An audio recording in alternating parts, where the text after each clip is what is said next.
The Europeans are moving mad again. See, a few weeks ago, I made an Instagram reel about how we as Africans need to pay attention to what is happening in Gaza. I'll post the link in the description below. But the premise was about how it felt like we as black people often seem to be the ones expected to protest every injustice, even those that appear to not directly affect us, and how many of us are starting to get fatigued by this expectation.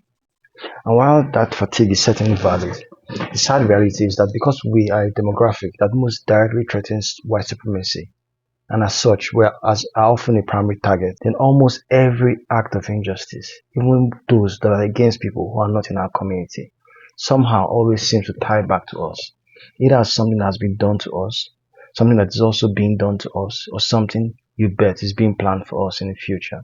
See, what is happening in Gaza is the re-establishment of a precedent. Many of us, especially Africans, were understandably shocked to see the West actively carrying out a genocide in 2024. Like, how incredibly bizarre was it seeing even the mainstream news channels, that even those of us who are leftists, who we thought were actually being honest in trying to get journalism right, but you're always trying to be fair, even though we felt that they weren't pushing as hard as we wanted. How devastating was it to see that they wouldn't even mention the history of the conflict? They wouldn't explain to their viewers that Palestine is an active colonial project. It was such an unapologetic moment of lies, propaganda, and cover-up. And if they were lying about that, it made us think, like, what else might they have been lying about? For many people around the globe, that was the mask-off moment for the West. The moment many of us realized that the Western media outlets are just one big, interconnected, and coordinated propaganda machine for Western imperialism. That was the beginning of the realization that the global political and economic system is exactly one of a fascist state, no matter what the internal politics of Western nations have you believe. But the truth is that if you had been paying attention to Black Americans, we should not have been surprised, because they've been warning us for a long time about white supremacy.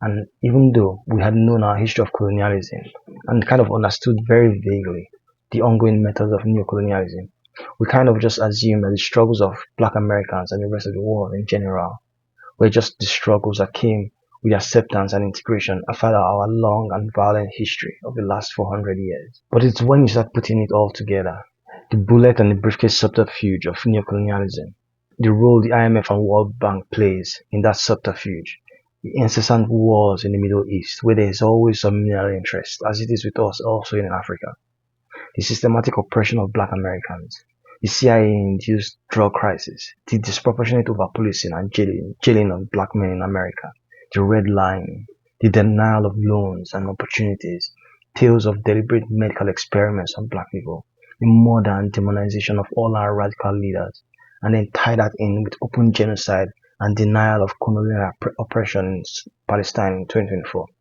is then you can truly see the whole picture. That these are not the teething problems of newly liberated civilizations.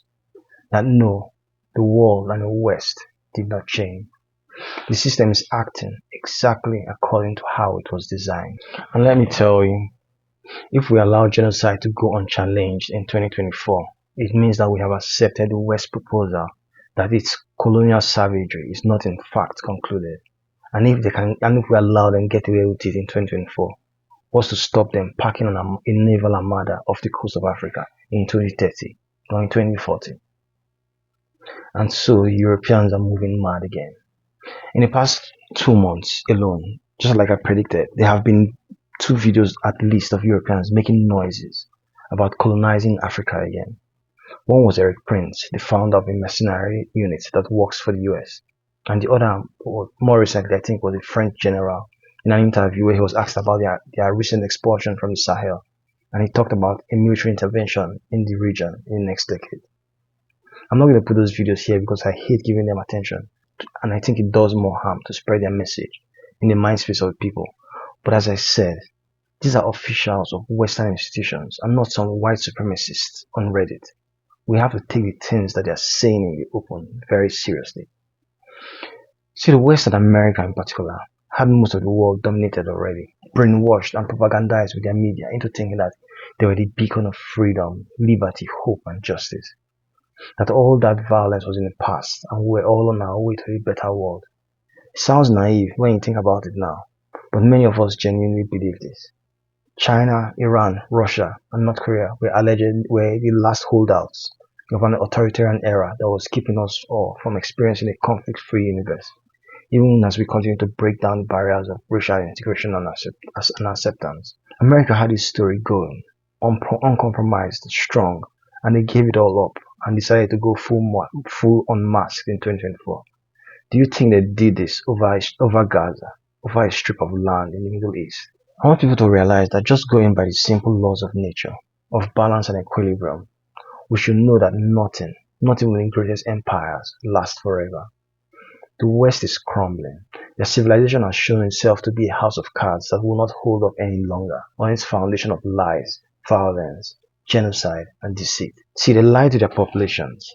They sold them the illusion of an intellectual and industrial superiority. Erased the history of great civilizations in all the other continents of the world. They covertly stole people and resources to build their cities, towns, railroads, and tech industries. They undermined and brought violence and war to the governments who wouldn't institute their Ponzi scheme of an economic system that guarantees the continuous flow of wealth, people, and resources to the global north. And then they pointed to the destruction that they read across the world as evidence that no other people were capable of building modern civilizations. But social media has undermined that.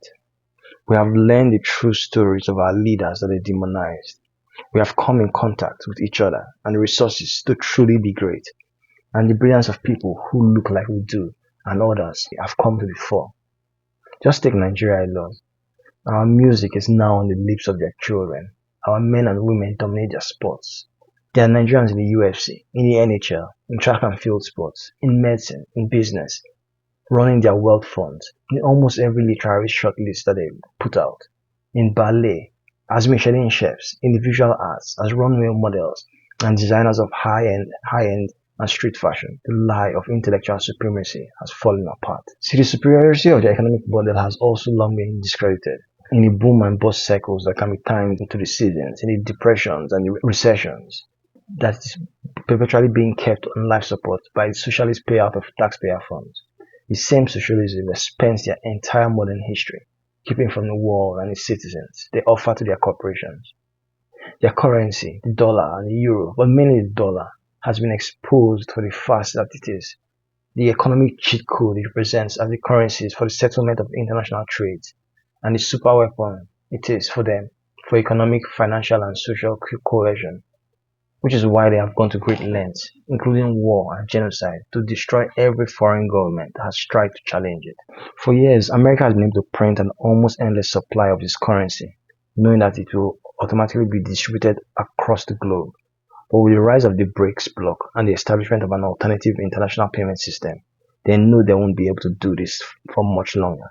And in fact, the repatriation of the large number of dollars in circulation will spark perhaps their greatest economic crisis till date. See, the Chinese have used patience, state-directed socialism, and a nuclear deterrent to demonstrate the superior methods of advancing civilization and raising millions of people out of poverty without conquest and bloodshed. And let's be honest, everyone knows Silicon Valley is full of Indian and Chinese engineers and other people of color. So what does this all mean? It means the West is failing in cultural, economic, political, and financial terms. Its reign is coming to an end. What is happening in Gaza is the last strike, sort of a cobra that has found itself in the jaws of the mongoose. But it also means that the West is very dangerous right now. So they've gone mask off to show us that colonial violence is still an option, and the events in Gaza happening are not just about Gaza. This is a war to reassert their dominance over the rest of the world. This is the war to secure the minerals and resources that will power their cities and drive the next century of innovation that they will then use to dominate and subjugate the free world. And guess what? All the resources needed for this next industrial revolution are squarely in Africa. So it's not alarmist to point out that Africa is the ultimate goal for this latest round of colonial violence. And the only thing standing in their way right now are the nuclear capabilities of China, Iran, Russia, and North Korea. This is the Great War, This is the war they've planned for the last 100 years since they relinquished direct colonialism. This is the war that they need to get the nuclear powers out of the way so they can complete their divine right of global domination. But why, you might ask? See, America is in debt. America is in almost $34 trillion in debt, which they have been able to get away with because they have literally been able to print money from thin air, knowing it will immediately be circulated and gobbled up by international demand. But with the rise of the BRICS alliance, that debt is coming home. When the dollar is no longer needed to settle transactions, those that are already in circulation will be repatriated back to the US, leading to an oversupply of currency. The inflationary effects of that will be devastating. Second point is that the Northern Hemisphere is basically resource deficient. Apart from places like Norway, the US, and the North Sea, and a few other spots in Europe, they don't have the energy to power their cities. And so they have always had to rely on the Middle East, South and Central America, and Africa for these resources. But rather than trade fairly, they have always resorted to undermining the governments in the region so they can outrightly steal these resources or get them at ridiculous prices, because the ability to generate power is central to the growth of an economy, and paying a fair price for it will make the economies more expensive to run. It means that their GDPs are almost certainly artificially inflated right now. Take France, for example. What do you think the revised GDP of France will be for the last 60 years of neocolonialism and the last centuries of colonialism if they had actually paid market rates for all the uranium they extracted illegally from the Sahel? I dare some economists to calculate that. And you can do that for almost all the Western economies. And once the emperor's clothes are stripped and they no longer have the biggest economies, they know they will have to defer to those countries that actually do and who have gained those economies fairly. And Western imperialism and white supremacy will not have that. This brings us to the events happening today. The UN has just relocated to Kenya. Anthony Blinken has been to Africa more times than I can count this year. America is using Taiwan and the Philippines to foment trouble against China. They are undermining Pakistan's and Chinese cooperation with separatist movements. They are using Ukraine against Russia. They are using Israel against Iran. They are not trying to resolve conflicts, despite what the press secretaries say at their press conferences. They are actively trying to provoke war. Now, the idea I really want to talk about today is the collapsing of borders between the African states. There's a term called Balkanization in European lexicon that was coined or gained prominence after the fall of the Soviet Union and the breakup of Yugoslavia and the other Soviet states. Simple definition of Balkanization is to divide a region or a body into smaller, mutually hostile states or groups. The Balkanization of its former Soviet landmass along and across tribal territories means that you create artificial competition between tribes that for long have often coexisted peacefully. It means that arbitrary borders become a source of tension when natural resources are discovered. It means that any attempt at reunification, when a people realize their indigenous territories now span two or more nation states, will almost certainly result in conflict. See, balkanization of a conquered state, especially a large state, is very common among imperialists because it helps them have a much easier time to exploit that landmass without actually physically occupying the conquered state. I'm going to put up a map of Africa. This is Africa that would have been if not for our balkanization. There are not 54 organic countries in Africa. African people are indigenous to all of Africa. There are almost 3,000 ethnic groups in Africa, and many of them are large groups that have experienced tribal drift due to the disruptions of war, violence, and colonialism. The Luo in East Africa and the Igbo are almost certainly cousins, and even within Nigeria, some tribes are Igbo in everything but name. The lines you see today that divide us into countries were lines drawn by the colonial powers. There are Igbos in Cameroon, the Hausas in the Chad, and the Yorubas in Ghana. Africans are indigenous to all these lands. Africans are indigenous to all of Africa. Let's take a look at all the countries today that are standing against the West and their plans for global domination, like North Korea, Iran, Russia, and China.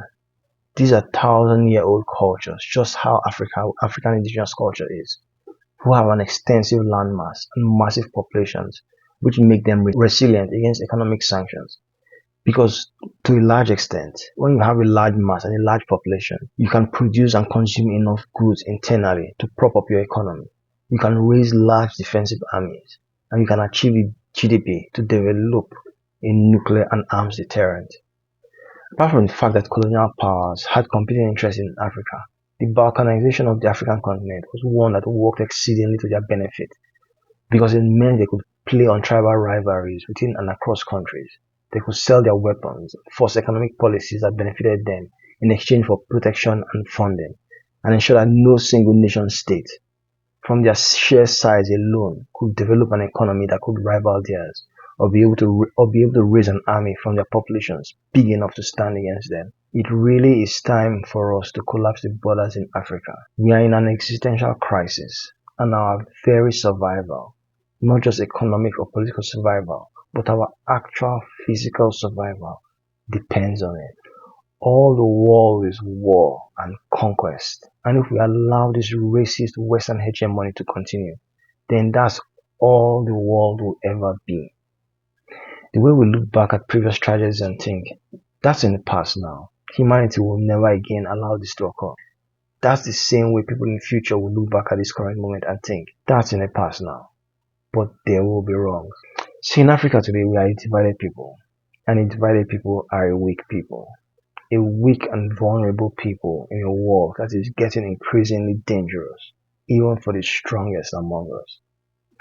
The axis of resistance in the modern era, which is China, Iran, North Korea, and Russia, as strong as they are individually, they're still going to need to come together in a collective effort to withstand and defeat America and the collective West. Africa, as it exists today, does not stand a chance unless we get united and forge very strategic alliances. How can we move forward? First things first, we need to collapse our economic borders. There is no reason why there is any single barrier to trading among nations of the continent. The market for our independence is right here on the continent. We are 1.4 billion people strong on this continent. Whatever any region or country decides to specialize in, there is a ready, self-sustaining market right here on the continent. Fish caught in Cameroon should be able to be traded seamlessly inland, and shoes made in Aba should have no problem getting to Mauritania. When you have a self-sustaining domestic market, you can withstand economic sanctions, even if all the nations of the West decide to blockade us. The raw materials are here, the factories are here, the markets are here. This is how China and Russia have survived economic sanctions, as well as trading also with allied nations. We need a common currency. This ties in with the point about free trade, but it goes even further, because with the current common currency, trade not only becomes easier, but it also reduces the dependence on exchange currencies, whether it's the dollar, the euro, or the yuan, and reducing this reliance on Western currencies neutralizing their use as a weapon of economic warfare, and further weakens the powers and the dominance of the Western alliance. Thirdly, we need a common language that is African. See, I don't care which language we choose, and no, it doesn't mean a loss of identity, because we are already doing the same with English and French being used as the dominant language on the continent, in complement with our own individual cultural languages. We need a common language that ties us together as kinsmen and unites us as long-lost brothers and sisters, that will foster and instill a Pan-African unity, not just for us, but for future generations. I don't care if it's Yoruba, Igbo, or Swahili. We need a common language. Personally, I think Swahili will be the best, since it's already the most widely spoken common language across the continent. Finally, I think we need a common military.